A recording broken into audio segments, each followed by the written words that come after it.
ما شاء الله ولا حول ولا قوة إلا بالله العلي العظيم.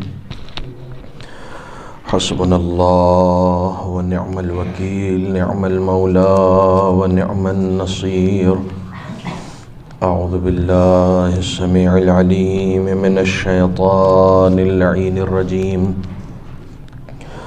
بسم الله الرحمن الرحيم.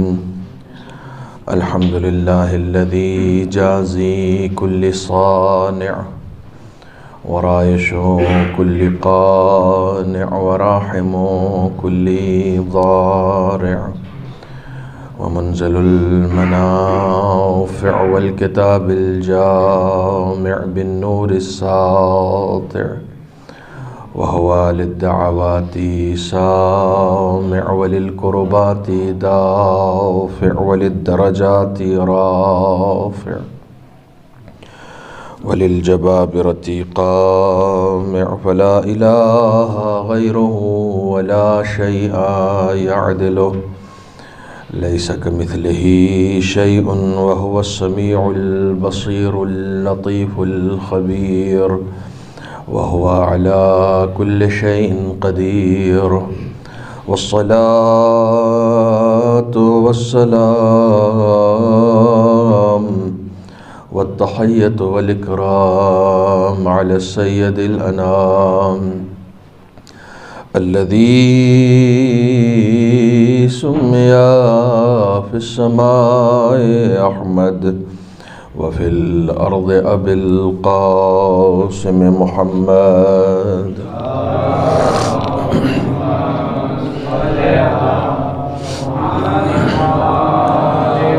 وعلى أهل بيته الطيبين الطاهرين المعصومين المظلومين الذين أذهب الله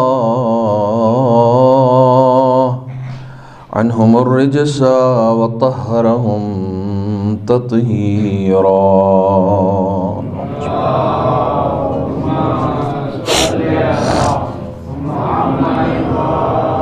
ولعنة الدائمة الباقية على أعدائهم وغاصب حقوقهم ومنكري فضائلهم أجمعين. أما بعد، فقد قالت فاطمة الزهراء سلام الله عليها: من أسعد إلى الله خالص عبادته أهبت الله عز وجل إليه أفضل مصلحته.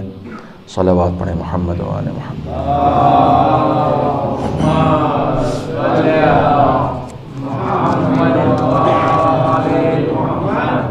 گزارش ہے ایک مرتبہ سورہ حمد اور 3 مرتبہ سورہ اخلاص کی تلاوت فرما کر مرحومہ رقیہ بانو بنت فدا حسین کھوٹ کی روح کو ایصال فرمانا.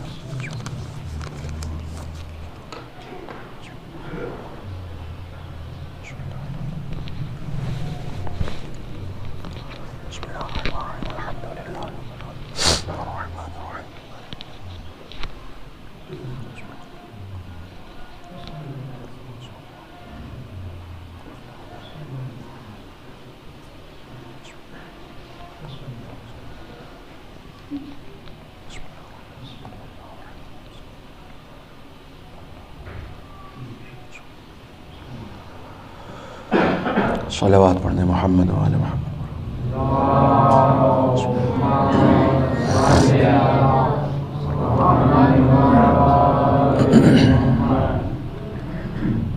برادران عزیز، ایام عزائے فاطمیہ کا آغاز ہو گیا ہے، اور سب سے پہلے میں اب تمام حضرات کا اس مجلس میں استقبال کرتا ہوں، اور واقعاً قابل صد آفرین ہیں وہ افراد کہ جنہوں نے اہل بیت کے حق کو پیش نظر رکھا اور ان کی خوشیوں میں فرش مسرت بچھائی اور ان کے غم میں فرش عزا بچھائی. یہ خوش قسمتی ہے، ہماری بھی خوش قسمتی ہے، آپ کی بھی خوش قسمتی ہے۔ ہر ایک کا اتنا بلند مقدر نہیں ہوتا ہے۔ میں ایک جملے سے اپنی بات شروع کر رہا ہوں۔ ہمارے علماء کہتے ہیں کہ جناب زکریا علیہ السلام کو ایک لمبی ریاضت کے بعد، ہمارے بچے ریاضت سمجھتے ہیں، ایک لمبی ریاضت کے بعد، مشق کے بعد، ایکسرسائز کے بعد، بڑی محنتوں کے بعد ان کو حضرت فاطمہ زہرا کا نام تعلیم دیا گیا تھا۔ نبی ہیں، بیوی کا نام ان کو تعلیم دیا گیا تھا۔ کتنے خوش قسمت ہیں آپ کے بچے، پیدا ہوتے ہی بیوی کے نام سے واقف ہیں۔ جب وہ بولنا شروع کرتے ہیں نا تو بیوی کے نام کو اپنی زبان پر جاری کرتے ہیں۔ یہ اسم اعظم ہے، اسم اعظم الہی ہے۔ اسم اعظم کسے کہتے ہیں؟ اسم اعظم وہ ہوتا ہے جو بند گروہوں کو بھی کھول دیتا ہے۔ اسم اعظم وہ ہوتا ہے کہ اگر کسی کو اسم اعظم آتا ہو تو وہ بنجر زمین پہ بارش کرا دے۔ اگر کسی کو اسم اعظم آتا ہو تو اگر اس کی دعا نہ قبول ہو رہی ہو تو اسم اعظم کے ساتھ دعا کرے، خدا اس کی دعا کو رد نہیں کرے گا۔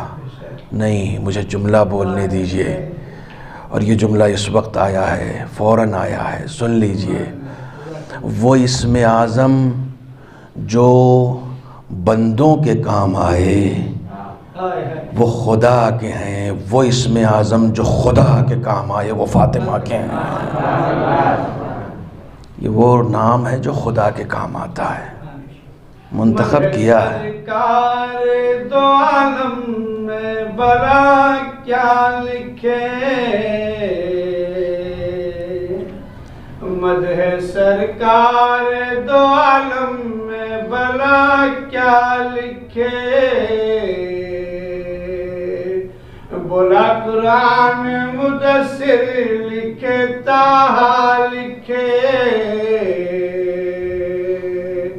بولا قرآن مدثر لکھے تاہا لکھے، جب کبھی سرور عالم کا قصیدہ لکھے، آپ کاغذ پہ فقط فاطمہ زہرا لکھے، آپ کاغذ پہ فقط فاطمہ زہرا لکھے۔ حضرت مادر حسنین پر باواز بلند سلوات۔ اللہم صلی علی محمد و آل محمد۔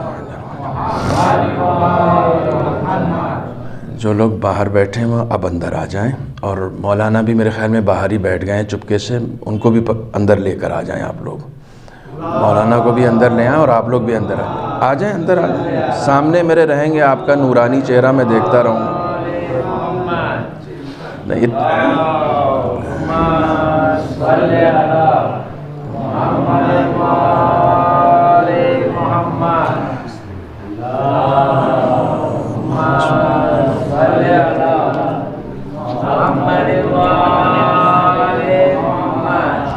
جب تک امام جماعت اپنی جگہ پہ آتا نہیں ہے نا، اس وقت تک جو ہے وہ جماعت ہو ہی نہیں سکتی ہے۔ بہرحال ایک صلوات اور پڑھیں، محمد و آل محمد۔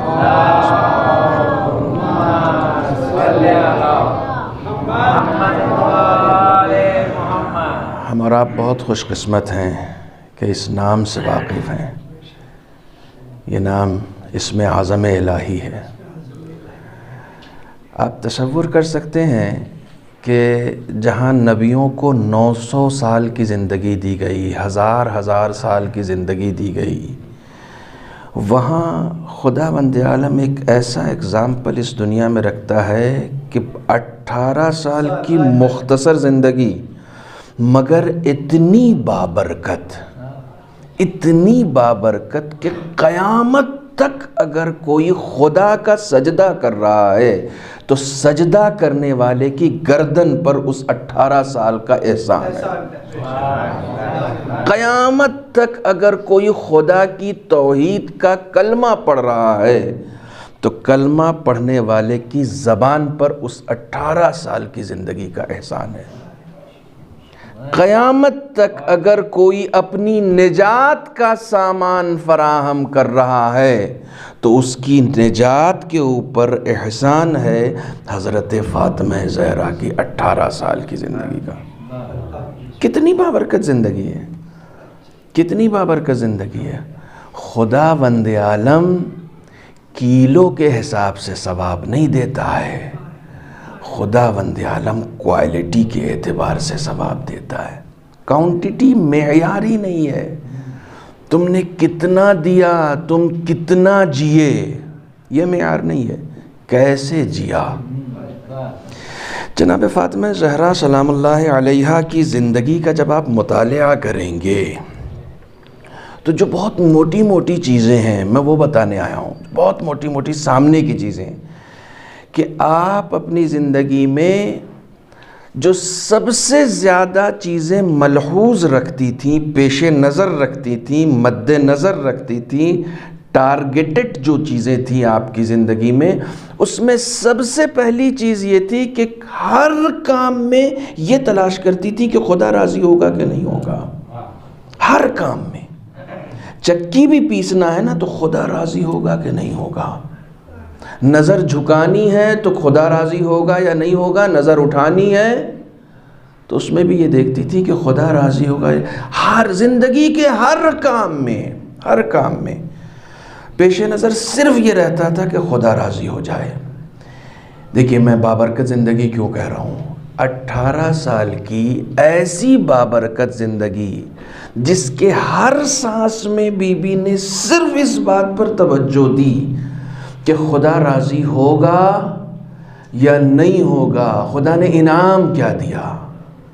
اس 18 سال کی زندگی کا انعام، خدا کی قسم یہی تو فضیلت ہے، اس کا انعام خدا نے کیا دیا کہ تم نے اپنی ہر سانس میں یہ دیکھا نا کہ خدا راضی ہوگا یا نہیں ہوگا، تو میں تمہارا خدا ہوں، میں اب کسی سے راضی نہیں ہو سکتا جب تک تم اس سے راضی نہ ہو جاؤ۔ اب میں تمہاری رضا دیکھوں گا، تم نے میری رضا دیکھی ہے، میں تمہاری رضا دیکھوں گا۔ ان اللہ، رسول اکرم کی حدیث ہے، خدا راضی ہوتا ہے فاطمہ کی رضا سے، خدا غضبناک ہوتا ہے فاطمہ کے غضب سے۔ عبدی کن لی اکن لک، میرے بندے تو میرا ہو جا میں تیرا ہو جاؤں گا۔ اگر یہ مثال کسی کے اوپر مکمل طور پر صادق آتی ہے نا تو وہ ام الائمہ کی ذات ہے، جناب فاطمہ زہرا کی ذات والا صفات ہے۔ مکمل طور پر تو میرا ہو جا میں تیرا ہو جاؤں گا۔ جناب فاطمہ نے اپنی مکمل زندگی کو خدا کے لیے وقف کر دیا، خدا نے اپنی خدائی کو ان کے قدموں میں ڈال دیا، پوری خدائی ڈال دی۔ میں خطیبانہ سخن ترازی سے کام نہیں لے رہا ہوں، میں یہ خطیبانہ جملے نہیں بول رہا ہوں، میں قرآن پڑھ رہا ہوں۔ وما تشاءون الا ان یشاء اللہ، ان کی مرضی ہوتی ہے۔ جناب فاطمہ کے 2 القابات، بہت سارے القابات ہیں، پہلی مجلس تمہید میں مجھ سے کچھ باتیں سن لیجئے۔ ایک راضیہ اور ایک مرضیہ۔ راضیہ یعنی جو خدا سے راضی ہو، اور مرضیہ یعنی جس سے خدا، معاملہ ایک طرفہ نہیں ہے، معاملہ 2 طرفہ ہے۔ خدا راضی ہی اس سے ہوتا ہے جو خدا سے راضی رہے. میں بہت اچھے گریز کے مقام پر پہنچ گیا ہوں. خدا راضی ہی اس سے ہوتا ہے جو خدا سے راضی ہو. تھوڑا سا اور کھولوں اس بات کو. آپ نماز کیوں پڑھتے ہیں؟ خدا کو راضی کرنے کے لیے. آپ روزہ کیوں رکھتے ہیں؟ خدا کو راضی کرنے کے لیے. آپ ابھی مجلس میں کیوں آئے ہیں؟ خدا کو راضی کرنے کے لیے. اسی لیے تو آئے ہیں نا آپ کہ خدا آپ سے راضی ہو جائے. یہاں تک تو ٹھیک ہے، لیکن کیا آپ بھی خدا سے راضی ہیں؟ میرا ایک سوال، آپ خدا سے راضی ہیں؟ کمفرٹیبل ہیں آپ خدا سے؟ آپ کو کوئی شکایت نہیں ہے خدا سے؟ ہے یا نہیں ہے؟ ہے. ہر لمحہ ہے، ہر لمحہ ہے. اگر شکایت نہ ہوتی تو دعاؤں میں کبھی آپ یہ کہتے کہ معبود میرے ساتھ اتنی پریشانی کیوں ہے؟ ساری مصیبتوں میں ہی کیوں مبتلا ہوں؟ ساری محنت تو کر لی، یہ رزق میں برکت کیوں نہیں ہو رہی ہے؟ کئی مرتبہ ایسا شکوہ ہوتا ہے نا نماز میں. میں بالکل پریکٹیکل باتیں کرتا ہوں. ایسا شکوہ ہوتا ہے نا نماز میں کہ دعا کر رہے ہیں اور خدا سے اب تو دے دے. کئی مرتبہ اس طریقے سے دعا کرتے ہیں کہ معبود اب تو دے دے، اب تو یہ باب اجابت کھول دے ہمارے لیے، اب تو میری دعا مستجاب ہو جائے، اب بہت ہو گیا، اب کتنا امتحان لے گا. نہیں، یہ جو آپ خدا سے بار بار کریں اب تو کر دے، اب تو کیا مطلب؟ آپ خدا سے راضی نہیں ہیں. خدا نے اگر اب تک نہیں کھولا ہے تو آپ کے ساتھ اچھا کیا یا برا کیا ہے؟ اچھا کیا ہے نا، تو آپ راضی رہیے. آپ راضی رہیے. معصومین نے دعا کرنے کا طریقہ بتایا، معصومین نے خدا سے بات کرنے کا طریقہ بتایا کہ تم جب بھی خدا سے بات کرتے ہو تو ان چیزوں کا مطالبہ کرتے ہو جو چیزیں خدا نے نہیں دی ہیں، جبکہ طریقہ یہ ہے کہ جب خدا سے بات کرو تو ان چیزوں کا شکریہ ادا کرو جو اس نے دے رکھی ہیں. تم آؤ، بیٹھو مصلی پر بیٹھو، معبود میں اس لائق نہیں تھا، تو نے اہل بیت کی محبت ہمارے دل میں دی، میں اس لائق نہیں تھا. تو نے یہ عزت مجھے دی ہے، میں اس لائق نہیں تھا. جو کچھ بھی تو نے دیا ہے وہ تیرا احسان ہے، وہ تیری نیکی ہے، وہ تو نے میرے ساتھ خیر کیا ہے، جو کچھ بھی تو نے میرے ساتھ کیا ہے. خدا کی قسم اگر یہ طریقہ ہم دعا میں استعمال کرنا شروع کر دیں نا کہ جب بھی خدا سے بات کریں اس کا شکریہ ادا کر کے اٹھ جائیں. معبود تیرا لاکھ لاکھ شکر ہے، معبود تیرا لاکھ لاکھ شکر ہے. جب شکریہ ادا کریں گے نا تو ہوگا کیا؟ اس سے کیا ہوگا؟ خدا کہے گا کہ دیکھو یہ شکوہ نہیں کر رہا ہے، شکریہ کر رہا ہے. شکوے میں اور شکریہ میں ایک یہ اور ایک رے کا فرق ہے نا. اس میں رے ہے، اس میں واو ہے. شکریہ، شکریہ کر کے اٹھ جاؤ. تو جب بھی آپ، کئی مرتبہ ایسا ہوتا ہے کہ آپ نے مثلاً آپ لکھ رہے تھے، کسی نے کہا پین بڑا اچھا ہے، تو آپ نے کہا لیجئے بسم اللہ، آپ نے اسے دے دیا. کہا رہے نہیں کوئی اس کی کیا ضرورت تھی، ٹھیک ہے، آپ نے دے دیا. کہا نہیں میرے پاس اور بھی، اور چاہیے ہوگا تو اور دے دوں گا. جیسے ہی آپ شکریہ ادا کرتے ہیں نا تو آپ کو ایسے شخص کو دینے میں اچھا لگتا ہے کہ ایک حقیر سی چیز دی، اس کے لیے کتنا زیادہ یہ تھینکس بول رہا ہے، مجھے کتنا زیادہ تھینکس بول رہا ہے. امام رضا علیہ السلام بیٹھے ہوئے تھے،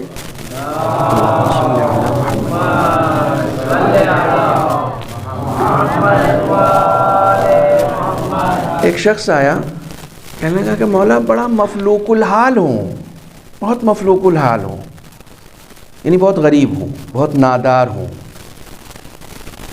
ٹھیک ہے، ہینڈ ٹو ماؤتھ ہو چکا ہوں. تو مولا انگور کھا رہے تھے، ایک انگور اٹھایا، کہا یہ لو بسم اللہ. اس نے انگور ہاتھ میں لیا. میں اپنی غریبی کا ذکر کر رہا ہوں، ایک انگور اٹھا کے دے رہے ہیں آپ، میری غریبی اس سے دور ہو جائے گی. فوراً ایک دوسرا شخص آیا، اس نے مولا کی خدمت میں سلام کیا.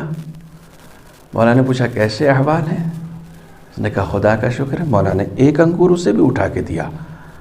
کہا مولا یہ عنایت، یہ عنایت آپ کے دست مبارک سے میرے ہاتھ میں انگور آ گیا،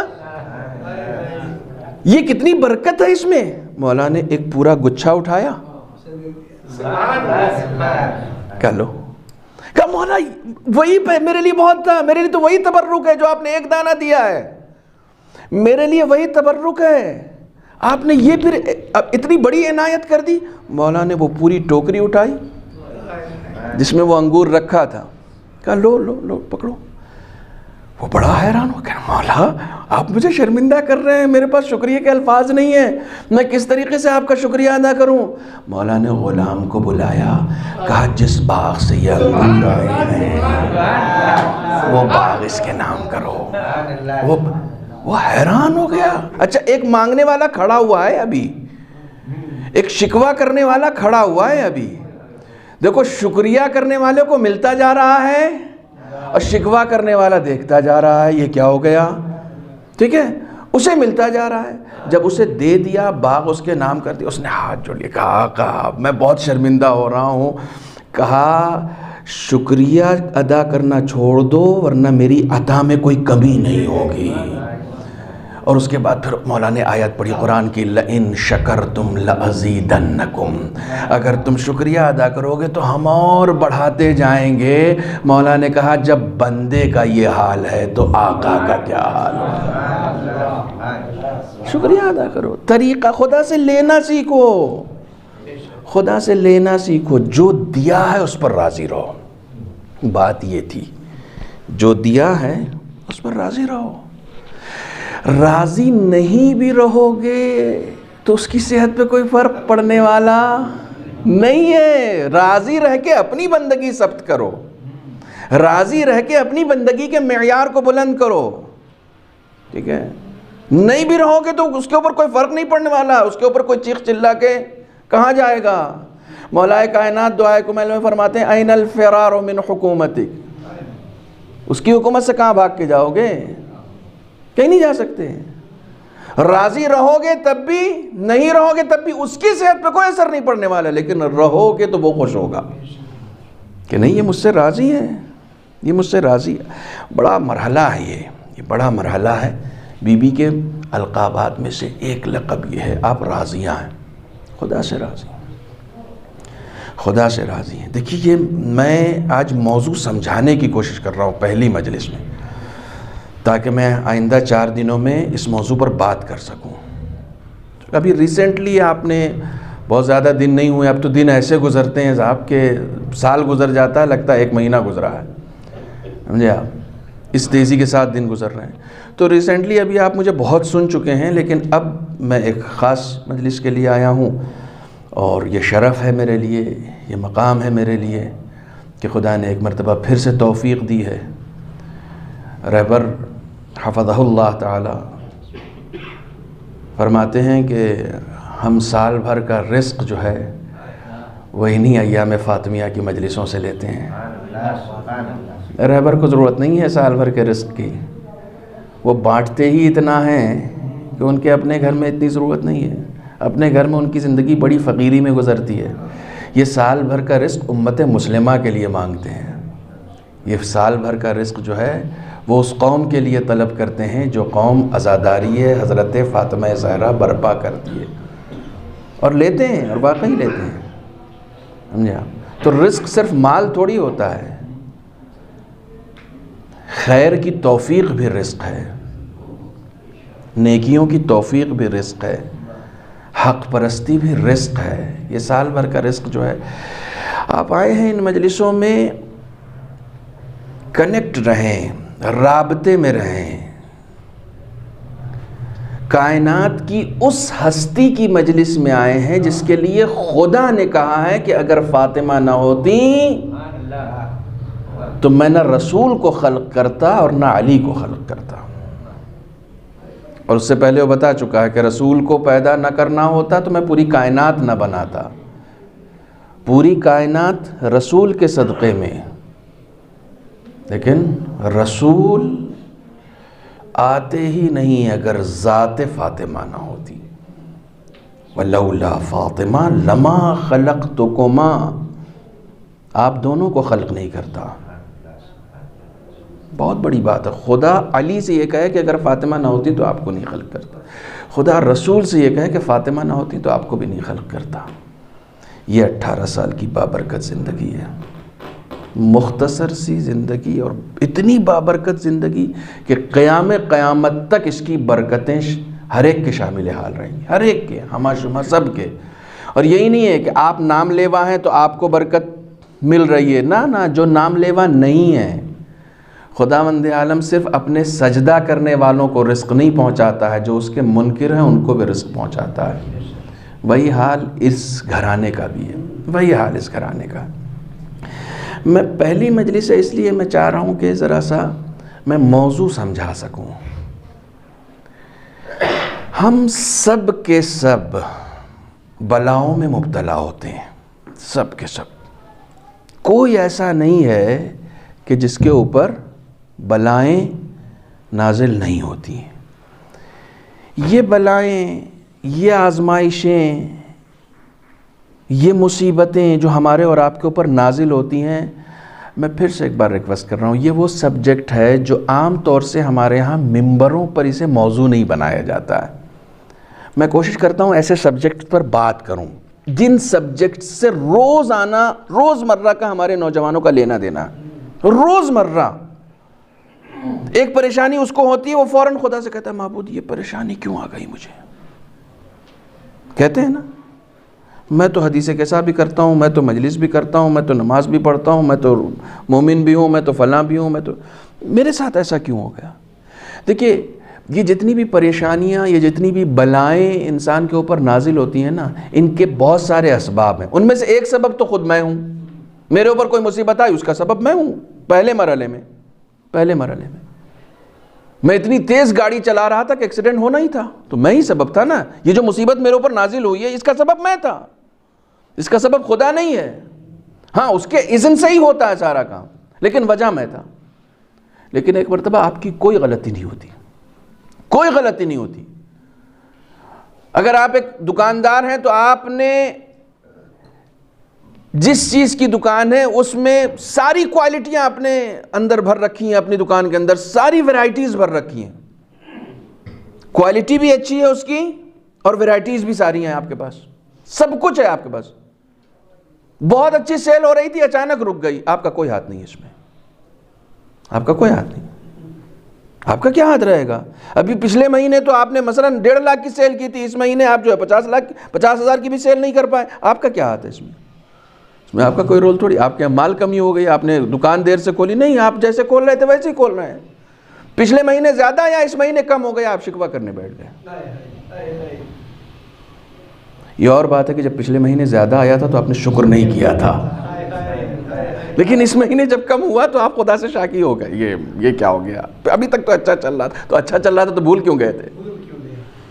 اچھا چل رہا تھا تو بھول کیوں گئے تھے؟ اگر اس وقت نہیں بھولتے تو یہ وقت نہیں آتا. یہ آیا ہی اس لیے کہ تم اس وقت بھول گئے مجھے. تم اس وقت مجھے جب اچھا چل رہا تھا تو میں کیوں نہیں یاد رہا. ایک جملہ میں ہمیشہ کہتا ہوں قبلہ کہ ہم لوگ یا علی بھی اسی وقت کہتے ہیں جب ٹھوکر لگتی ہے. یہ کون سی بات ہوئی؟ ٹھوکر لگے گی تبھی یا علی نا. خوشی میں یا علی کیوں نہیں؟ خوشی میں یا علی کیوں نہیں؟ جب پیٹ بھرا ہے تب یا علی کیوں نہیں؟ جب نعمتوں میں ہے تب یا علی کیوں نہیں؟ صرف مصیبتوں میں یا علی کیوں؟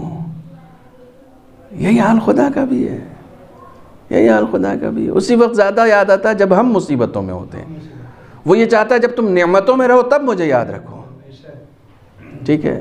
تو ایک مرتبہ تو مصیبت خداوند عالم کی طرف سے ہو. اکثر جو 3-4 موارد ہیں اس میں اکثر یہ ہوتا ہے کہ یہ مصیبتیں خدا کی طرف سے ہی ہوتی ہیں. ایک مرتبہ تو ہمیں غفلت سے بیدار کرنے کے لیے ہوتی ہیں. ہم غافل ہو چکے ہوتے ہیں تو خداوند عالم چاہتا ہے ذرا سا جاگو، ہے نا. مولوی صاحب جگانے کے لیے صلوات پڑھوا دیتے ہیں، خدا مصیبت میں گرفتار کر لیتا ہے. ایک اچھا خاصا ٹھیک ٹھاک چل رہا تھا، بچہ بیمار ہو گیا. ارے کچھ نہیں تھا، کل تک ٹھیک تھے. ایک موت آ گئی، گھر میں ایک موت ہو گئی، رزق میں تنگی آ گئی. جو گناہ کیا ہی نہیں اس کے بارے میں شہرت ہو گئی، جو خرابی میرے اندر نہیں ہے اس کی شہرت ہو گئی۔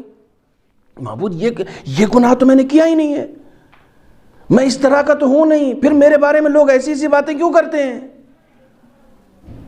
تم اس وقت کو یاد کرو جو خوبیاں تمہارے اندر نہیں تھیں لیکن لوگ اس کے بارے میں بات کرتے تھے کہ دیکھو کتنا اچھا ہے، تو تم نے اس وقت میرا شکر نہیں ادا کیا نا۔ کم من ثناء جمیل لست اہلا لہ نشرتا، مولا کائنات دعائے کمیل میں فرماتے ہیں کتنی ایسی تعریفیں ہیں جو لوگ میرے بارے میں کرتے ہیں جبکہ میرے اندر وہ تعریف نہیں ہے، میرے اندر وہ خوبی نہیں ہے۔ تو جب وہ خوبی نہیں تھی اور لوگ تعریف کرتے تھے، تم نے میرا شکر کیوں نہیں ادا کیا؟ کیوں نہیں شکر ادا کیا میرا؟ امام حسین ایک جملہ ارشاد فرماتے ہیں، میں لکھ کے لایا ہوں، بڑا قیمتی جملہ ہے، سنیے۔ یہ امام حسین کی دعا کا جملہ ہے۔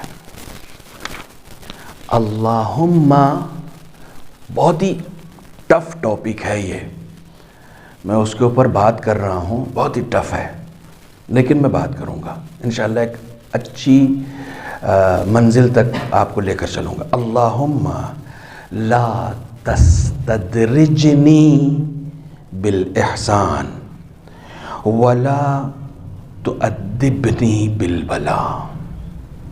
پالنے والے، لا تستدرجنی بالاحسان، بار الہ نیکیوں کے ذریعے سے، نعمتوں کے ذریعے سے، احسانوں کے ذریعے سے مجھے استدراج کی،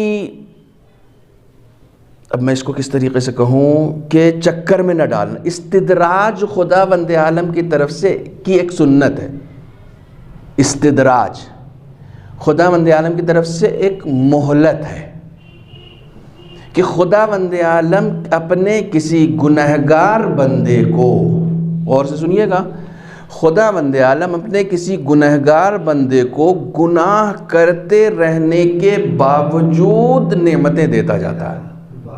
یہ اس کی ایک سنت ہے، گناہ کر رہا ہے اس کو نعمتیں دیا جا رہا ہے، مسلسل گناہ کر رہا ہے اس کے باوجود وہ نعمتیں روک نہیں رہا ہے۔ آپ کو بتاؤں 450 سال تک فرعون کے سر میں بھی درد نہیں ہوا، سر میں بھی اس سر درد کیا ہوتا وہ جانتا ہی نہیں تھا فرعون۔ ابھی میں نے دوا منگائی تھی علی بھائی سے، میرے سر میں درد ہو رہا، تو میں نے شکر ادا کیا پالنے والے، تو نے سر درد میں مبتلا تو کیا، اس لائق تو سمجھا کہ مجھ سے امتحان لے، ایک سر درد ہے ٹھیک ہے اچھی بات ہے، فرعون کو نہیں دیا تھا خدا نے۔ سنت استدراج، خدا وند عالم اتنا غافل کر دیتا ہے، اتنا غافل کر دیتا ہے کہ وہ خدا کو بھول کے اپنی خدائی کا دعویٰ کرنے لگتا ہے، اپنی خدائی کا دعویٰ، انا ربکم الاعلی، ایسا بھول گیا۔ توبہ کی توفیق نہیں، استغفار کی توفیق نہیں، کسی چیز کی توفیق نہیں، کیوں؟ خدا وند عالم نے نعمتیں بند ہی نہیں کی، دیے جا رہا، وہ گناہ کر رہا ہے، یہ نعمتیں دیے جا رہا ہے۔ ڈریے، امام حسین فرماتے یہ دعا تعلیم دی ہے اہل بیت نے، ایسے دعا مانگو پالنے والے، نعمتیں دے کر توبہ سے غافل نہ کر دینا۔ وَلَا تُؤَدِّبْنِي بِالْبَلَا، اور بلا نازل کر کے میری تربیت نہ کرنا۔ اچھا مجھے بھول گئے تھے، اب بلا میں آؤ، اب مصیبت لو، اب بیماری لو، اب تنگ دستی لو۔ منع کیا ہے کہ ایسے دعا کرو، وَلَا تُؤَدِّبْنِي بِالْبَلَا، پالنے والے بلا نازل کر کے مجھے میری تنبیہ نہ کر، کہ ادب سکھانا ہوا تو بلا نازل کر دی۔ اللہ اکبر، کبھی کبھی یہ ہوتا ہے، یہ ان لوگوں کے لیے ہوتا ہے جو گناہ گار ہیں، امام حسین تعلیم دے رہے ہیں، یہ ان لوگوں کے ساتھ ہوتا ہے، ورنہ بلا اور مصیبت اولیاء خدا پر بھی نازل ہوتی ہے۔ اب یہ نہ سوچیں جو گناہ گار ہیں انہیں کو نازل ہو رہی ہے، اولیاء خدا، خاصان خدا، خاصان خدا۔ کائنات کے منتخب ترین فرد کون ہیں؟ کائنات میں سب سے بڑا رتبہ کس کا ہے؟ بولیے رسول اکرم صلی اللہ علیہ وآلہ وسلم. کوئی ڈاؤٹ ہے اس میں؟ ان سے بڑا کوئی رتبہ ہے؟ میں پوری حدیث سناؤں گا لیکن ایک جملہ سنا رہا ہوں صرف معراج کا. ان اللہ، رسول خدا کو مخاطب کر کے خدا نے کہا ان اللہ یختبرک بثلاث یا فی ثلاث. اے میرے رسول، میں 3 بار آپ کے اوپر بہت سخت مصیبت نازل کروں گا. خدا کہہ رہا ہے، ایگریمنٹ ہوا ہے معراج میں جا کے. رسول اللہ 3 بار پڑھوں گا، وہ روایت میں لکھ کر لے کر آیا ہوں، تینوں پڑھوں گا آپ کے درمیان. خدا نے رسول سے کہا کہ میں 3 بار بہت سخت مصیبتیں آپ کے اوپر نازل کروں گا. اولها الجوع، سب سے پہلی مصیبت جو ہے والعسرہ. اولها الجوع والعسرۃ الشدیدہ. سب سے پہلی پریشانی، سب سے پہلی مصیبت آپ کے لیے یہ ہوگی کہ میں آپ کو بھوک میں مبتلا کروں گا اور آپ کو تنگ دستی میں مبتلا کروں گا. کس کو؟ رسول کو. اتنے بڑے بڑے لوگوں کی بات میں کر رہا ہوں. رسول کو. ان کے اوپر بلائیں کیوں آتی ہیں وہ بھی عرض کروں گا، بہت سخت ٹاپک ہے یہ. خدا کہہ رہا بلا نازل کروں گا. اولها الجوع، سب سے پہلی بلا یہ ہوگی کہ بھوک. کوئی ہے تاریخ اسلام کا مطالعہ کرنے والا یا یہ کہنے والا کہ میں تاریخ اسلام سے خوب واقف ہوں اور وہ یہ دعویٰ کرے کہ نہیں یہ مصیبت رسول کے اوپر کبھی نہیں آئی؟ کوئی ہے؟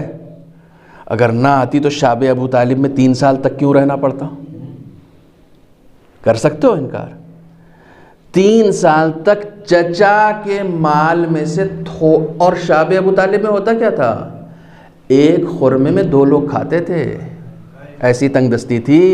نئے نئے مسلمان ہوئے اور اقتصادی پابندی لگ گئی.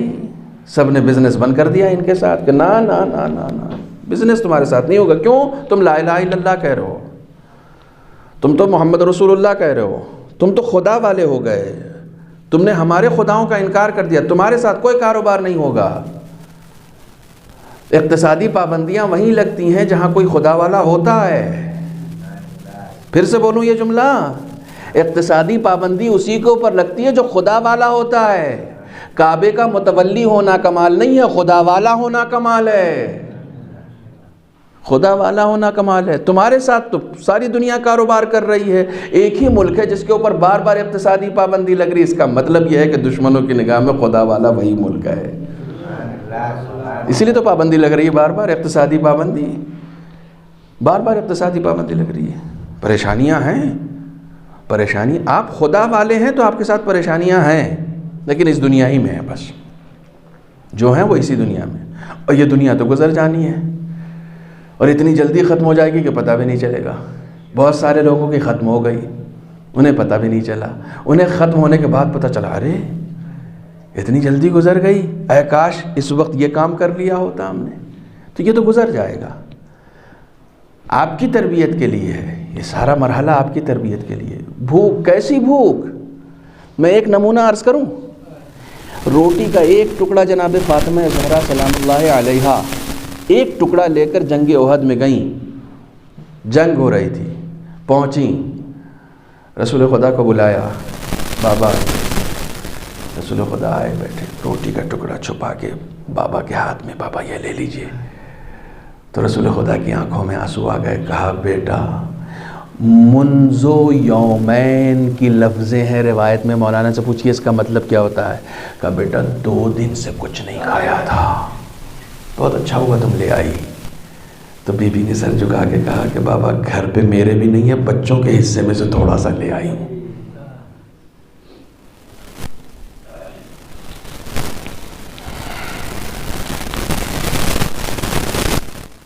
خدا نے مبتلا کیا ہے. اولها الجوع، بھوک میں مبتلا کیا ہے. حضرت علی کے گھر میں فاقے نہیں ہوتے تھے، جناب فاطمہ زہرا کے گھر میں فاقے نہیں ہوتے تھے. ہوتے تھے نا. حسنین کے گھر میں فاقے نہیں ہوتے تھے. ہوتے تھے، ہوتے تھے. حدیث سن لیجئے تاکہ آپ کے دل کو قرار آ جائے. میں ہمیشہ کہتا ہوں خطیب کے پاس علم نہیں ہوتا، خطیب نہج البلاغہ کے پاس علم ہوتا ہے، بس اسے حدیث سنانی چاہیے، یا حدیث سناؤ یا قرآن سناؤ۔ البلاء للکافر یا للمنافق ادب، بلا جو ہے وہ کافر کے اوپر جب آتی ہے تو اس کو ادب سکھانے کے لیے آتی ہے۔ وَلِلْمُؤْمِنِ امتحان، اور جب مومن کے اوپر آتی ہے تو اس کا امتحان لینے کے لیے آتی ہے۔ وَلِلْأَوْلِيَاءِ درجہ، اور جب اولیاء پر آتی ہے تو ان کے درجے کو اور بلند کرنے کے لیے آتی ہے۔ یہ حدیث ہے، بلا سب پر آئے گی سب پر، اس سے مفر نہیں ہے، اس سے نجات نہیں ہے۔ آپ کو اگر یہ جملہ برداشت کر سکے تو کریں، آپ کو اور ہمیں اس دنیا میں بھیجا ہی گیا ہے امتحان کے لیے، بس اس کے علاوہ کوئی مقصد ہی نہیں ہے۔ یہ پہلی مجلس اگر پوری طریقے سے اتر گئی نا ذہن میں تو پھر موضوع بہت آسان ہو جائے گا میرا۔ میں آج حدیث کا ترجمہ بھی نہیں کر رہا ہوں، میں نے بی بی زہرا ہی کی حدیث پڑھی ہے۔ یہ موضوع اترنا چاہیے۔ ہمیں اور آپ کو یہاں بھیجا ہی اس لیے گیا ہے تاکہ ہم سے اور آپ سے امتحان لیا جا سکے، اسی لیے بھیجا ہی گیا، امتحان لینا خدا کا مقصد ہی ہے۔ امتحان کیوں معبود؟ ہم سے امتحان کس بات کا؟ اس سے پہلے میں عرض کر چکا ہوں کہ یہ لا الہ الا اللہ جو آپ نے کہا یہ اتفاق سے کہا ہے؟ اتفاق سے تو نہیں کہا نا۔ آپ کا اور ہمارا کام اتفاق سے ہوتا ہے، خدا کا کام اتفاق سے نہیں ہوتا، وہ کیلکولیٹڈ ہے، اس کے یہاں پورا سسٹمک ڈھنگ سے سب کچھ۔ آپ کو اس گھر میں پیدا ہونا تھا، یہ کیلکولیٹڈ ہے، یہ اتفاق نہیں ہے۔ جو آج ہمارا نوجوان جو ہے وہ پریشان ہو جاتا ہے کہ بھائی میں تو شیعہ گھرانے میں پیدا ہو گیا تو اس لیے تو میں اہل بیت کو مان رہا ہوں، اگر میں کسی اور گھر میں پیدا ہوتا تو میں کیوں مانتا؟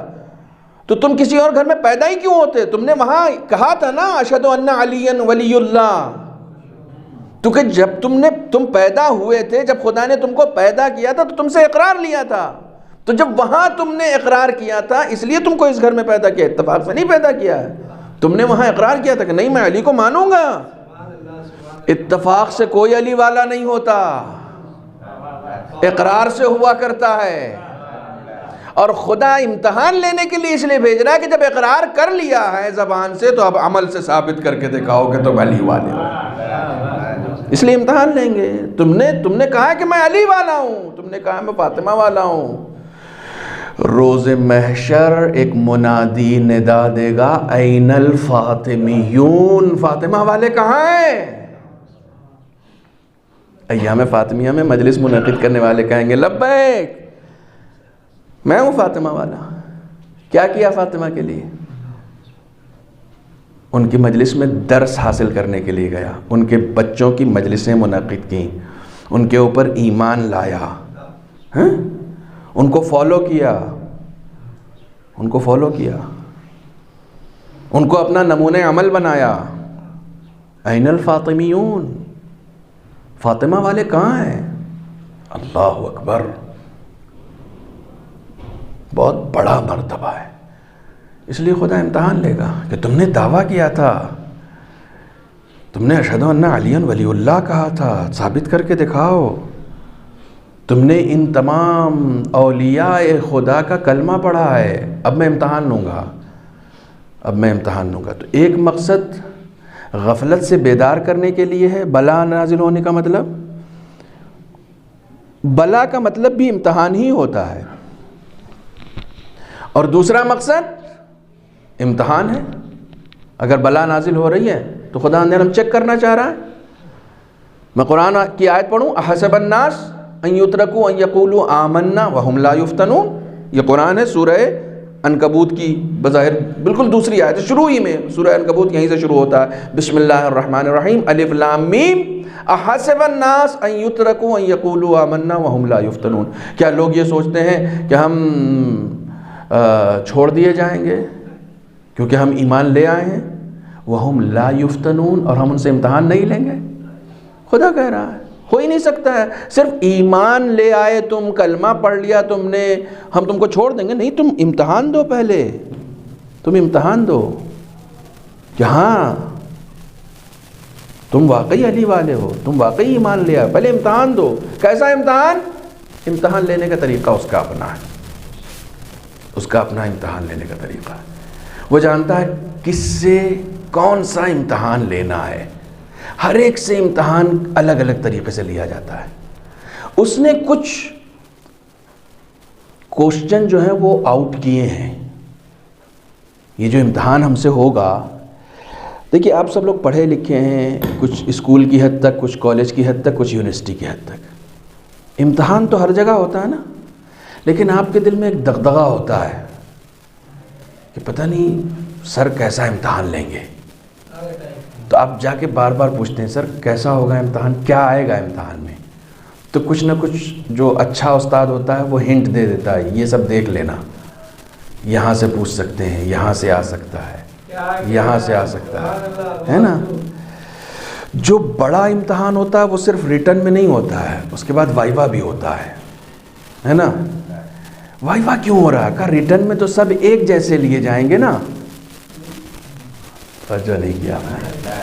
ریٹن میں تو سب سے ایک جیسا امتحان لیا جائے گا نا. یہ جو شفاہی اور وائیوا جو امتحان ہو رہا ہے، یہ جو زبانی امتحان ہو رہا ہے، وہ ہر لڑکے کی صلاحیت کے اعتبار سے پوچھا جائے گا. تو سب کا الگ الگ سوال ہوگا، ایک ہی جیسا نہیں ہوگا. یہ اس لیے تو خداوند عالم سب سے ایک جیسا تھوڑی امتحان لیتا ہے. اس نے قرآن مجید میں فرمایا وَلَنَبْلُوَنَّكُمْ، ہم امتحان لیں گے. قرآن پڑھ رہا ہوں. بِشَيْءٍ مِّنَ الْخَوْفِ، کبھی کسی کو ڈرا کے امتحان لیں گے، ڈرائیں گے اس کو. وَالْجُوعِ، کسی کو بھوک کے ذریعے سے آزمائیں گے. وَنَقْصٍ مِّنَ الْأَمْوَالِ، کسی کے مال میں کمی کر دیں گے، تنگ دست بنا دیں گے اسے. کسی کے یہاں موت ہو جائے گی. والانفس، جوان بیٹا مر گیا، باپ ایسی عمر میں مر گیا کہ اس کو زندہ رہنا تھا. تم کیوں کہتے ہو کہ یہ تو مرنے کی عمر نہیں تھی؟ تم سے کس نے کہا کہ مرنے کی عمر یہ تھی؟ تم سے کس نے کہا؟ بعض لوگوں کے بارے میں ہم کہتے ہیں بتاؤ اتنی عمر ہو گئی ابھی تک زندہ ہے. تم سے کس نے کہا کہ یہ اس وقت تک ہی زندہ رہنے تھے؟ تم سے کس نے کہا؟ مارتا وہ ہے، جلاتا وہ ہے، نظام دنیا وہ چلا رہا ہے، تم کیوں دخل اندازی کر رہے ہو؟ یہ دخل اندازی گناہ ہے، گناہ ہے. جلدی مر گئے یہ گناہ ہے، اب تک مر نہیں رہے یہ گناہ ہے. تم سے کس نے کہہ دیا؟ کس کو کب موت آنی ہے، کیسے موت آنی ہے، یہ سب خدا جانتا ہے، ہمیں نہیں معلوم ہے. ہم سے یہ کہا کہ اپنی موت کی تیاری کرو، اپنی موت کی تیاری کرو تاکہ زندگی کا ہنر تمہیں آ سکے. جینے کا ہنر انہی کو آتا ہے جو موت کو یاد رکھتے ہیں، موت کی تیاری کرتے ہیں. توجہ فرمانے. والثمرات، کبھی پھل کی کمی، یعنی ظاہر سی بات ہے کہ کھانے پینے کی کمی. یہاں اشارہ اس بات کا ہے ہم ایسے امتحان لیں گے. امتحان سب سے لیا جائے گا. آیت اللہ حق شناس ایک دن، اب دیکھیے یہ عارف لوگ ہیں، ایک دن درس دے رہے تھے، درس دیتے دیتے جب درس ختم ہو گیا تو اپنے ایک شاگرد سے کہا کہاں جا رہے ہو؟ کہا گھر جا رہا ہوں. کہا بیوی سے لڑنا مت. سمجھ میں نہیں آیا کچھ. انہوں نے کہا میری بیوی سے کوئی ایسے مسئلہ نہیں ہے، میرے یہاں کے حالات بہت اچھے ہیں، ہم لوگ لڑتے نہیں. کہنے کہ پھر بھی آج مت لڑنا. اچھا یہ عارف تھے، آیت اللہ حق شناس. میں نے پچھلی بار جو حاضر ہوا تھا تو میں نے ایک جملہ کہا تھا، حد نظر تک دیکھنا کمال نہیں ہے، دیوار کے پار بھی دیکھنا کمال ہے. دیوار کے پار بھی دیکھتے تھے یہ لوگ. شاگرد گھر آتا ہے تو کیا دیکھا کہ او ہو بیوی نے سارے میکے سسرال سب کو جمع کر رکھا ہے، اور جو بیوی جسے میں بڑا اچھا سمجھتا تھا کہ صاحب یہ تو میرے لیے بڑی مہربان ہے اور بڑی با وفا ہے اور بڑی با مروت ہے، وہ پورا میرے خلاف ایک ماحول گھر میں بنا ہوا ہے، سب سے شکایتیں ہو رہی ہیں اور یہ ہو رہا ہے. تو وہ تو یہ سوچنے لگا کہ میں جواب کیا دوں. یہ بعد میں اس کے ذہن میں آیا اس نے سوچا میرے استاد کو معلوم کیسے ہوا یہ سب، مسئلہ یہ ہے انہیں کیسے معلوم ہو گیا کہ انہوں نے کہہ دیا کہ آج لڑنا مت. تو اس نے جتنا بھی زور لگا لیا بیوی نے، یہ چپ رہا. کہ استاد نے یہ کہا کہ لڑنا مت، تو نہیں لڑنا ہے، چپ رہا. 2 دن کے بعد اسی بیوی نے اپنے ساری کرتوتوں کی معافی مانگ لی، ہے نا.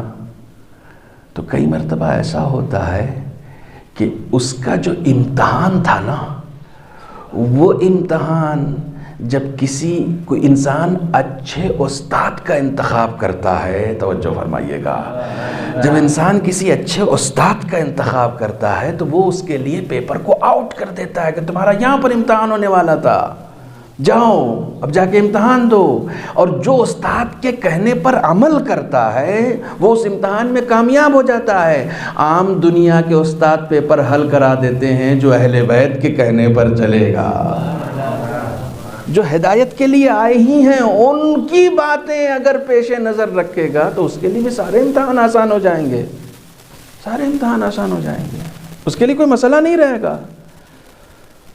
اور ایسے بے پناہ نمونے ہیں. وقت ختم ہو گیا، تمیدی گفتگو ہو رہی ہے، وقت ختم ہو گیا. ایسے بے پناہ نمونے ہیں تاریخ میں جہاں اہل بیت کے اصحاب خاص، ان کے لیے یہ سب امتحانات کوئی مسئلہ ہی نہیں تھے. جناب ابوذر جیسی فقیری کسی نے دیکھی ہے؟ دیکھی ہے کسی نے فقیری؟ فاقے ہوتے تھے ان کے گھر میں، نام ابوذر ہے. اہل بیت کے خاص چاہنے والے، ایسے چاہنے والے کہ دیکھیے آپ کے گھر میں اگر اہل بیت آ جائیں تو آپ تو گھر تک جائیں گے چھوڑنے کے لیے، لیکن آپ ان کے گھر پہ چلے جائیں تو وہ آپ کو گھر تک چھوڑنے آئیں گے؟ ہر ایک کو تو نہیں آئیں گے نا، زیادہ سے زیادہ باہر تک چھوڑیں گے. ابوذر کو گھر تک چھوڑتے تھے. وہ مقام تھا ابوذر کا، وہ مقام تھا ابوذر کا. روضہ کے لیے جب گئے ہیں تو 3 امام نے چھوڑا ہے، 3 امام نے شہر کے باہر تک جا کے چھوڑا ہے. مولا کائنات امام حسن، امام حسین، تینوں امام، اللہ اکبر کیا مرتبہ ہے ابوذر کا. 3 امام چھوڑنے جا رہا ہے، 3 امام چھوڑنے جا رہا ہے. مجھے یاد آتا ہے کہ میں نے وہ حدیث سنائی تھی، پھر سنیے چونکہ اس وقت بات آ گئی ہے. یہ حدیث سنا چکا ہوں آپ کو کہ سب نے اپنے اپنے طور پر تلقین کی ابوذر کو، لیکن جاتے جاتے ابوذر نے 3 امام کی موجودگی میں کہا کہ آقا آپ پریشان نہ ہوئیے، میں آپ کے مکتب کا طالب علم ہوں. اگر یہ ساری زمین پیتل کی ہو جائے اور آسمان پر بادل کا ایک ٹکڑا بھی نہ ہو، یعنی نہ زمین سے دانہ اگے نہ آسمان سے پانی برسے، پھر بھی ابوذر اپنے رزق کے لیے پریشان نہیں ہوگا، کیونکہ رزق کی ذمہ داری خدا نے لی ہے، خدا نے لی ہے. ابوذر پریشان نہیں ہوگا. آپ کے مکتب کا طالب علم ہے، آپ کے مکتب کا طالب علم ہے، سب سے امتحان لیا جائے گا. انہی امتحانوں کے بیچ میں اپنے آپ کو ثابت قدم رکھنا، اساتذہ سے اپنے آپ کو قریب رکھنا، انہیں فالو کرنا، ان کی نصیحتوں پر عمل کرنا انسان کو کامیاب بنا سکتا ہے، انسان کو کامیاب بنا سکتا ہے. بس وہ پیش نظر رکھے. آپ کسی بھی چیز کو سوچیں، آپ کے ساتھ کوئی بھی مس ہیپننگ ہو. دیکھیے میں ایک چیز آپ کو دے کر جا رہا ہوں آج. پہلے کوئی بھی چیز مس ہیپننگ ہو، آپ کا اپنا سگا بھائی چھوٹا ہے لیکن آپ سے تند لہجے میں بولنے لگا، بلند آواز میں آپ سے بات کرنے لگا، اس طریقے سے بات کرنے لگا کہ آپ کو لگ رہا کہ یہ غصے میں بات کر رہا ہے، آپ فوراً سوچیے کہیں یہ میرا امتحان تو نہیں ہے، آج شاید میرا یہیں پر امتحان ہے. کوئی بات نہیں، اس کو چلانے دو، خدا دیکھ رہا ہے. اس سے خدا سمجھے گا فی الحال میں چپ رہتا ہوں، کوئی بات نہیں، یہ میرا امتحان ہے. اپنے ساتھ ہونے والی ہر مس ہیپننگ کو اگر آپ امتحان سمجھیں گے تو آسانی سے سر ہو جائے گا، آسانی سے سر ہو جائے گا. تنگ دستی آ گئی، میرا امتحان ہے، شاید نہیں، مجھے شکوہ نہیں کرنا چاہیے، کوئی بات نہیں، میں اپنی محنت تھوڑی روکوں گا، محنت کرتا رہوں گا، میرا امتحان ہے. جس نے کل دیا تھا میرا خدا آج بھی وہی ہے، میں خدا تھوڑی بدل لوں گا، وہ دے گا، پھر دے گا. یہ میرا امتحان ہے. فرشتے بھی مسکراتے ہیں، سمجھ میں آ گیا اس کو. اسمارٹ بنو، سمجھ جاؤ تمہارا کہاں پر امتحان ہو رہا ہے. جب بھی کچھ ایسا ہو جو نہیں ہونا چاہیے تھا، تم سمجھ جاؤ امتحان ہو رہا ہے. تم کو لگ رہا نہیں میرے ساتھ یہ نہیں ہونا چاہیے تھا، تمہارے اندر جب وہ فیلنگ آ جائے گی نا کہ یہ میرا امتحان ہو رہا ہے، یہ فیلنگ جیسے ہی آ جائے گی کہ نہیں یہ میرا امتحان ہو رہا ہے، تو پھر تم سنبھل جاؤ گے، پھر تم الرٹ ہو جاؤ گے. ہاں اچھا ابراہیم آگ میں پھینک دیے جا رہے ہیں، راستے میں آگ ہے، ایک طرف آگ ہے، خود ہوا میں ہے. کیا یعنی ٹائمنگ دیکھیے آپ، ٹائمنگ. وہ آگ میں جا رہے ہیں، ایک طرف آگ ہے، خود ہوا میں ہے، ادھر سے پھینک دیے گئے ہیں. جبرائیل تھوڑی دیر پہلے نہیں آ سکتے تھے کہ آ کے ابراہیم سے پوچھ لو کہ کیا ارادہ ہے، مطلب بچا دیں آپ کو؟ نہ، جب ہوا میں ہے، بہت سوچنے کی صلاحیت اس وقت آدمی کی مفقود ہو جاتی ہے. ہوا میں بس تھوڑی دیر کے بعد آگ میں گرنے والا. ابراہیم مدد نہیں، تم سے نہیں، میں اس خدا کے لیے جا رہا ہوں جس نے آگ میں گرمی دی ہے، وہی آگ کو ٹھنڈک بھی پہنچا سکتا ہے، وہی آگ کو گلزار بھی بنا سکتا ہے. اتنا عقیدہ مضبوط. امتحان میں کامیاب ہو رہے ہو ابراہیم. جناب ابراہیم پہلے عبداللہ تھے. وَلِلْأَوْلِيَاءِ دَرَجَةٌ، حدیث سنائی میں نے آپ کو. اولیاء خدا کے لیے یہ امتحان کیا ہے؟ درجات کی بلندی. جناب ابراہیم پہلے صرف عبداللہ تھے، ایک امتحان دیا نبی اللہ ہو گئے، دوسرا دیا رسول اللہ ہو گئے، تیسرا دیا خلیل اللہ ہو گئے. خلیل کا لقب کس کو ملا ہے؟ جناب ابراہیم کو. چوتھا امتحان دیا، قرآن نے اس امتحان کو نقل کر دیا، کہا ہم نے تمہیں لوگوں کا امام بنایا. امام، اتنا درجہ بلند ہو گیا. نبیوں میں بہت کم ہیں ایسے جن کو امام بنایا گیا ہے. بعض لوگ کہتے ہیں صرف جناب ابراہیم اور رسول خدا تھے جو امام بھی تھے اور نبی بھی تھے اور رسول بھی تھے. صرف یہی دو لوگ ہیں. بعض لوگوں نے اور اس تعداد کو بڑھایا ہے. یہ امتحان ہے، بار بار امتحان دے رہے ہیں اور کامیاب ہو رہے ہیں. بیٹے کی گردن پہ چھری رکھنا آسان کام ہے؟ امتحان تھا، سمجھ گئے امتحان ہے، کوئی بات نہیں ہے. 100 سال کی عمر میں خدا نے خوبصورت سا بیٹا دیا، کہا قربان کرو. اتنی منت سماجت کے بعد تو نے دیا، قربان کرو. ہاں، جس نے دیا ہے وہی تو بول رہا ہے نا. تو امتحان کو سمجھ گئے کہ ہاں یہ امتحان ہے، کوئی بات نہیں معبود، بس بیٹے سے ایک بار پوچھ لوں. ہاں بیٹے سے پوچھ لو. بیٹے سے پوچھا، مجھے ایسا ایسا حکم ہے، میں نے ایسا ایسا خواب دیکھا. بیٹے سے کہا میں نے ایسا ایسا خواب دیکھا. بیٹے نے کہا افعل ما تؤمر، تم نبی ہو، جو حکم مل رہا وہ کرو. بیٹے نے یہ نہیں کہا جو خواب میں دیکھا وہ سچ کر دیے، کہا جو حکم مل رہا ہے وہ کر لیجئے. آپ نبی ہیں نا، آپ کو خواب میں بھی حکم ہی ملتا ہے. معصوموں کے خواب میں شیطان نہیں آتا. توجہ فرما رہے ہیں؟ خدا ہی ہے جو آپ کو حکم دے رہا ہے. ستجدنی انشاءاللہ من الصابرین، آپ مجھے صبر کرنے والوں میں پائیں گے. یعنی اب جناب اسماعیل بھی سمجھ گئے یہ میرا امتحان ہے، امتحان ہے. توجہ فرما رہے ہیں؟ تو یہ امتحان والی فیلنگ آنی چاہیے اپنے اندر کہ نہیں میرا امتحان ہو رہا ہے. کئی مرتبہ ایسا ہوتا ہے کہ آپ مجلس میں گئے، آپ کی چپل گم ہو گئی. بہت چھوٹی سی مثال دے رہا ہوں، جوتا گم ہو گیا، اور آپ لگے صاحب مجلس میں آنے والوں کی برائیاں کرنے. پتہ نہیں کیسے کیسے لوگ ہیں، بتاؤ فرش عزا پہ جانے کے بعد بھی جوتوں پہ نظر ہے. چھوڑو نا، امتحان ہے، امتحان ہے.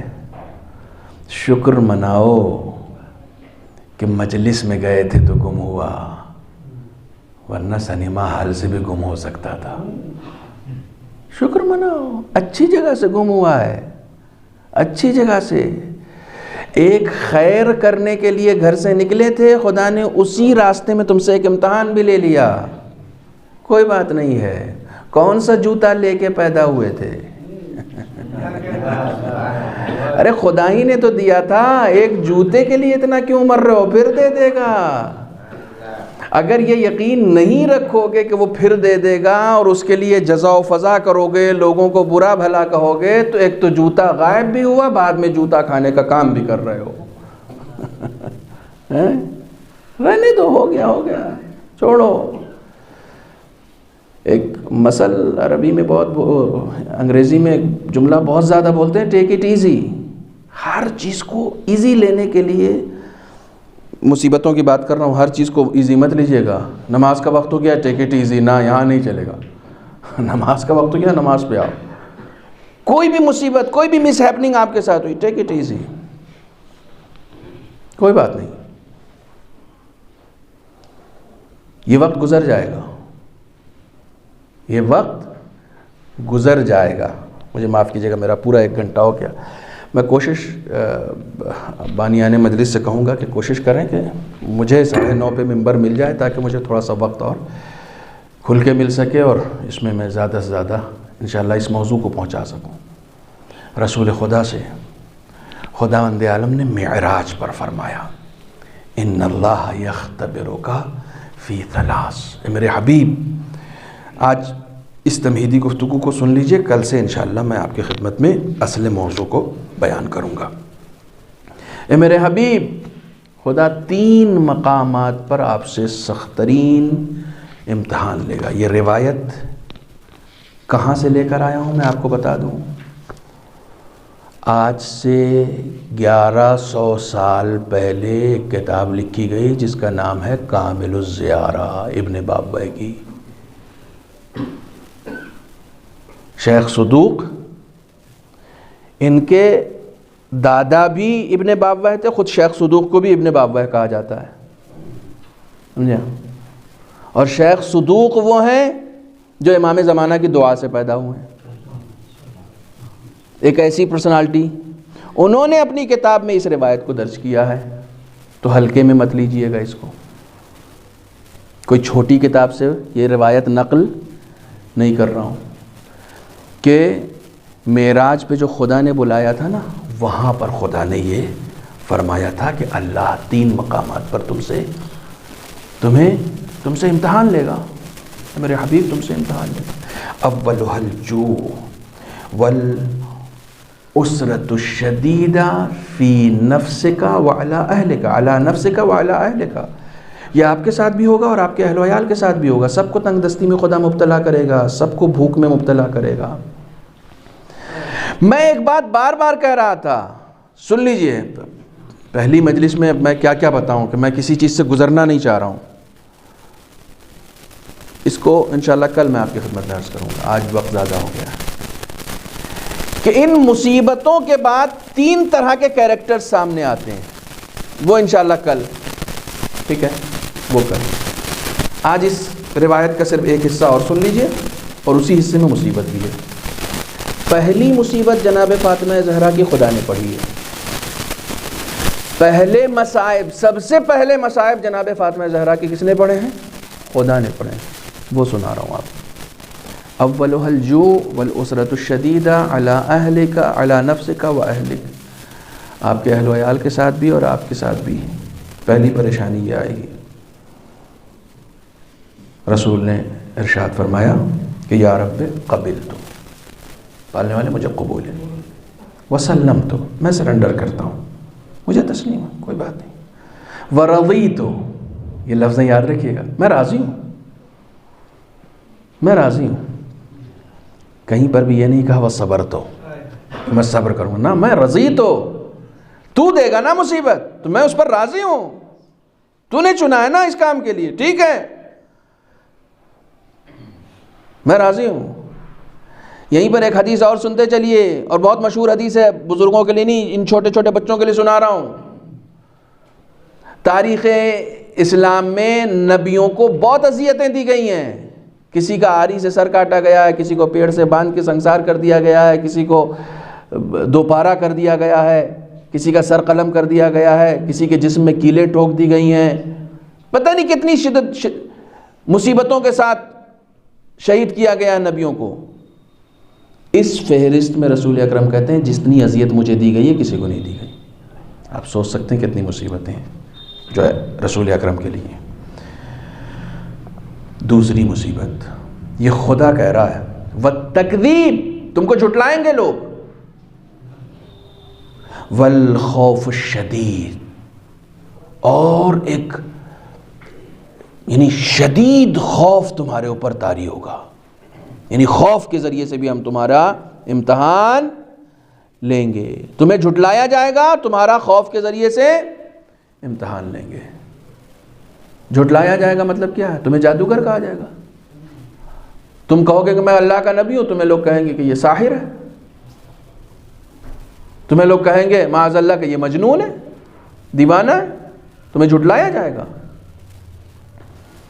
والخوف الشدید، کوئی تمہیں جادوگر کہے گا، کوئی تمہیں دیوانہ کہے گا، تمہیں ڈرایا جائے گا۔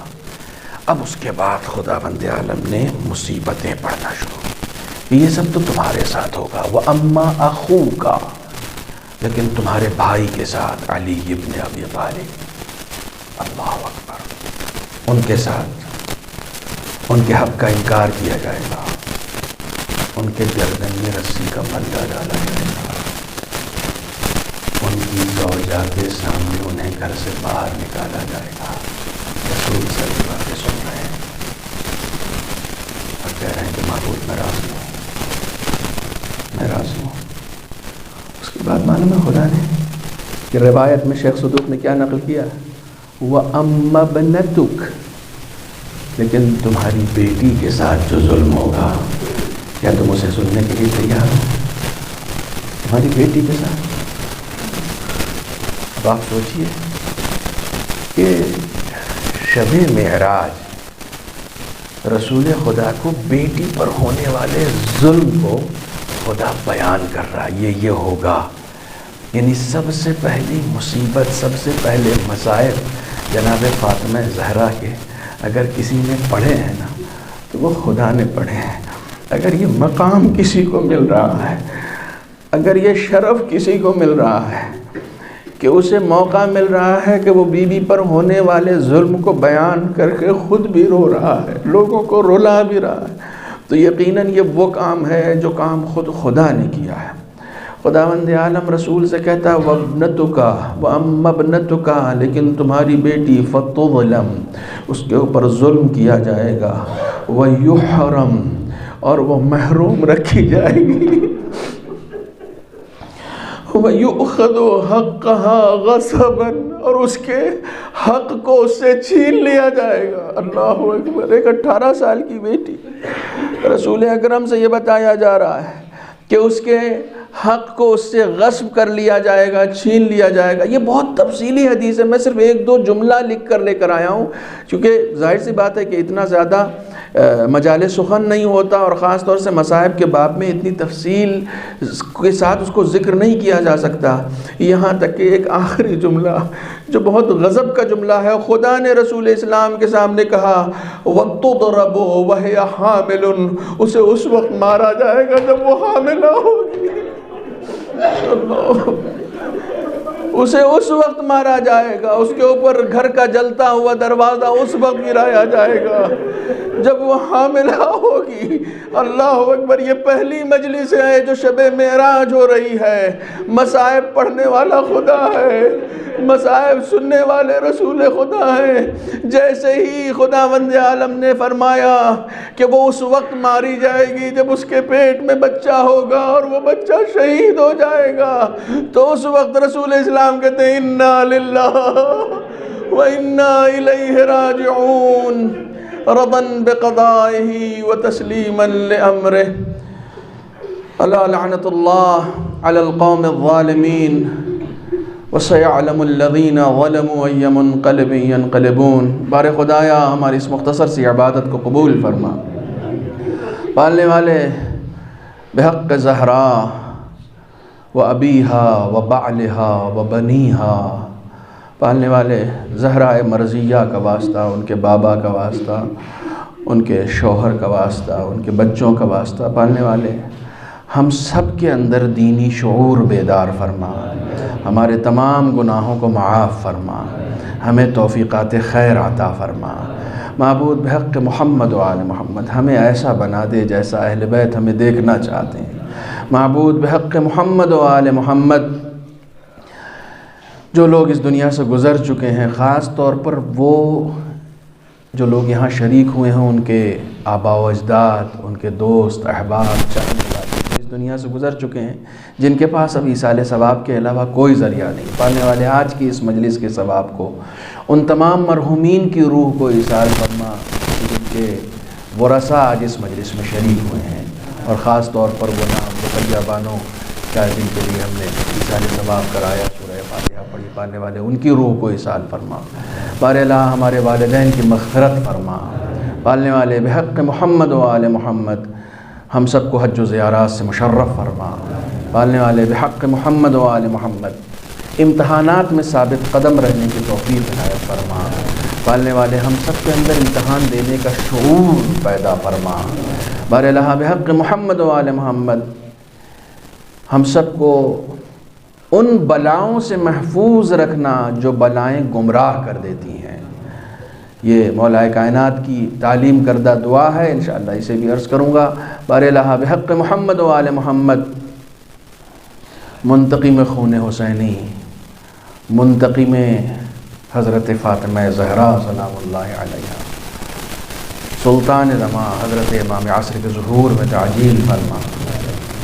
پالنے والے ایک ایک دعا کرنے سے ہم یہ جانتے ہیں کہ ایک ایک چھوٹی چھوٹی دعا کرنے سے اچھا ہے کہ ایک ہی دعا کی جائے، اور وہ دعا ایسی ہے جو تمام مسائل کا حل ہے، اور وہ دعا امام کے ظہور کی ہے۔ پالنے والے ہمیں ان گنہگار آنکھوں سے امام کے ظہور کو دیکھنے کی توفیق عنایت فرما۔ امام کے ظہور کے بعد ہمیں ان کا ساتھی بننے کی توفیق عنایت فرما۔ پالنے والے اس سلیقے سے زندگی گزارنے کی توفیق عنایت فرما کہ جس طریقے سے ہم امام کو اپنا کہتے ہیں اسی طریقے سے امام بھی ہمیں اپنا کہیں۔ ربنا تقبل منا انک انت السمیع العلیم، وآخر دعوانا